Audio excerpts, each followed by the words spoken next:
हमारे पौराणिक ग्रंथों को रचते समय विद्वान लेखकों ने ऐसे ऐसे हैरतंगेज रहस्यों का उल्लेख किया है कि जिसको जानने के बाद हर कोई आश्चर्य में पड़ जाता है। तब सभी के मन में कौतूहल जन्म ले लेता है और हृदय में यही सवाल उठ खड़ा होता है कि क्या ऐसा भी हो सकता है। कहते हैं कि जब गोस्वामी तुलसीदास जी अपना रामचरितमानस ग्रंथ लिखते लिखते अरण्य कांड पर पहुंच गए थे, तब वह अरण्यकांड में सीता हरण वाले प्रसंग में पहुंचकर बड़े गंभीर सोच में पड़ गए। क्योंकि एक तरफ तो उन्हें अपना ग्रंथ पूरा करना था और दूसरी तरफ माता सीता की पवित्रता को गंगा की तरह निर्मल बनाए रखना था। अब वे अजीबोगरीब अनेक प्रकार के विचारों के जाल में उलझ गए। तब आपको जानकर आश्चर्य होगा कि उस समय गोस्वामी तुलसीदास जी ने विज्ञान का सहारा लिया।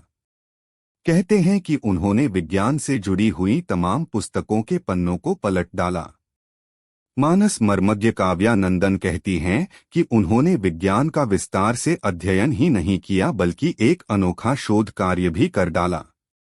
कहते हैं कि जिस रहस्य के बारे में लक्ष्मण जी को भी पता नहीं था, गोस्वामी तुलसीदास जी ने अपने रामचरितमानस में विज्ञान के उस अनूठे रहस्य का सहारा लिया। निश्चय रूप से अरण्यकांड पढ़ते समय आपने यह दोहा अवश्य पढ़ा होगा कि लक्ष्मण हो यह मरम ना जाना, जा कुछ चरित रचा भगवाना। दरअसल गोस्वामी तुलसीदास जी इन दोनों पंक्तियों में रामचरितमानस के गूढ़ रहस्य को उजागर करना चाहते हैं। कहते हैं कि लक्ष्मण जी को भी उस रहस्य के बारे में जानकारी नहीं थी, जिस रहस्य की गाथा पहले ही विधाता लिख चुके थे। पुराणों में वर्णित है कि रामचरितमानस के अरण्यकांड में लंकापति रावण जब सीता जी का हरण करने आया तो उसकी यह पहली गलती नहीं थी बल्कि गोस्वामी तुलसीदास जी के अनुसार यह उसका दूसरा दुस्साहस था। उसकी इस दूसरी गलती के लिए गोस्वामी तुलसीदास जी लंकापति रावण की इस दुष्ट सोच से छल पूर्वक निपटना चाहते थे, क्योंकि कहा जाता है कि इसी रावण ने एक बार ब्रह्मा ऋषि कुशध्वज की विद्वान पुत्री देवी वेदवती का भी शील भंग करने का प्रयास किया था एवं उनके केशों को पकड़कर घसीटा था। तब अपने अपमान से क्रोधित एवं दुखी होकर देवी वेदवती ने योगविद्या द्वारा स्वयं को अग्नि में समर्पित कर दिया था। कहते हैं कि स्वयं को अग्नि में समर्पित करते करते वेदवती ने संकल्प ले लिया था कि वह एक न एक दिन इस दुष्ट रावण से उसके इस दुस्साहस का प्रतिशोध अवश्य लेगी। कहते हैं कि अपना मानव जीवन त्याग देने के पश्चात भी वेदवती जीवात्मा के रूप में अग्निदेव की शरण में रही और लंकापति रावण से अपने पति भगवान विष्णु, वेदवती ने भगवान विष्णु को पति रूप में पाने के लिए तप किया था एवं वे उन्हें मन ही मन अपना पति मान चुकी थी, द्वारा प्रतिशोध लेने के बाद ही मुक्ति प्राप्त की। लंकापति रावण जिस सीता जी को हरण करके ले गया वे सीता न होकर उनका क्लोन था। गोस्वामी तुलसीदास जी के अनुसार अब वह समय आ चुका था जब रावण के बल को छल पूर्वक निपटा जाए। तब 14 वर्ष के वनवास के दौरान पंचवटी में सीता हरण के पूर्व अग्निदेव से प्रार्थना की गई वह लंकापति रावण को दंड देने के लिए सहायता करें। दरअसल अग्निदेव के पास अभी तक ब्रह्मा ऋषि कुशध्वज की पुत्री वेदवती की जीवात्मा समाहित थी। उस समय यह योजना बनाई गई कि ब्रह्मा ऋषि कुशध्वज की पुत्री वेदवती की जीवात्मा को किसी तरह सीता जी के क्लोन में प्रविष्ट करा दिया जाए और असली सीता जी को कहीं छिपा दिया जाए, ताकि सीता जी 14 वर्ष के वनवास में सुरक्षित रह सकें और वनवास के पश्चात श्री राम के पास सकुशल पहुंचाया जा सके। पौराणिक रहस्य कथा जिसे कम ही लोग जानते हैं। कहते हैं कि तब ब्रह्मा जी ने सीता जी की उंगली से कोशिका लेकर सीता जी के सदृश ही एक पुतला तैयार कर दिया और योजना के अनुसार वेदवती की जीवात्मा को सीता जी के पुतले में प्रविष्ट करा दिया गया। इस प्रकार जब वन में पंचवटी कुटिया में श्री राम और श्री लक्ष्मण जी के जाने के बाद जो नारी अकेली आश्रम में रह गईं वह सीता जी न होकर उनकी क्लोन थी, क्योंकि असली सीता जी तो अग्निदेव के शरण में पहुंच गई थी। फिर विधाता को वेदवती द्वारा रावण से प्रतिशोध लेने के प्रण को पूरा जो कराना था। इसलिए उन्होंने रावण द्वारा सीता जी नहीं बल्कि उनके पुतले में स्थापित वेदवती की जीवात्मा का हरण करा दिया। उन वेदवती नामक देवी, जो स्वयं महामाया का ही अंश थीं, ने लंका पहुंचकर रावण के नाकोचने चबवा दिए।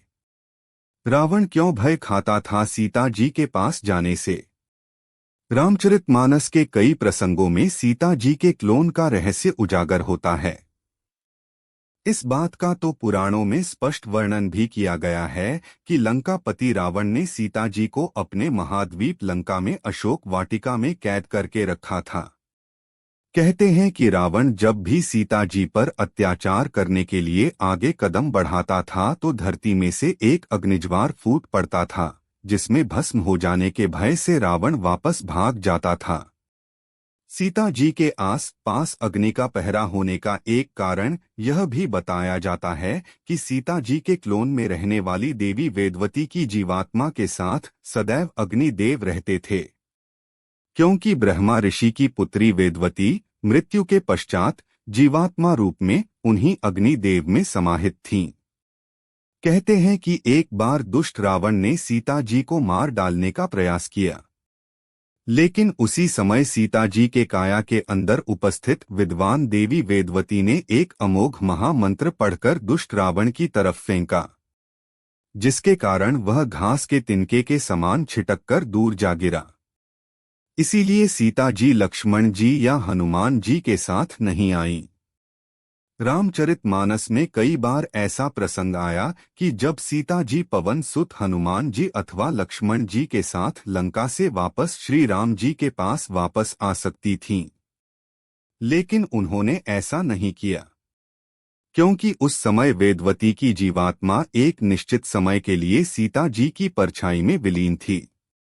यदि वह उस समय के पूर्व वापस श्री राम जी के पास आ भी जाती तो भी देवी वेदवती सीता जी के शरीर से न निकल पाती।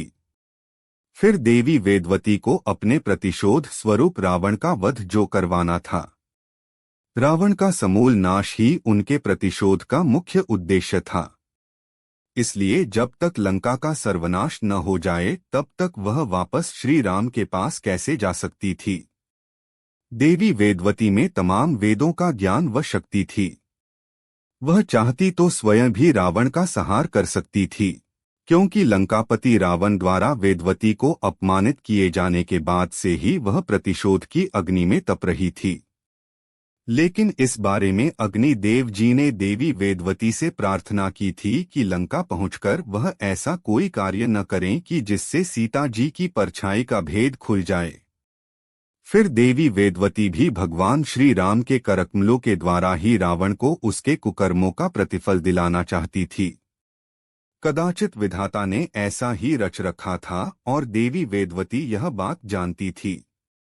इसीलिए तमाम शक्तियों से परिपूर्ण होने के बावजूद देवी वेदवती ने लंका में अपनी सीमितता बनाए रखी और रावण को मारे जाने तक मूकदर्शक बनी रही। क्या होता है यह क्लोन?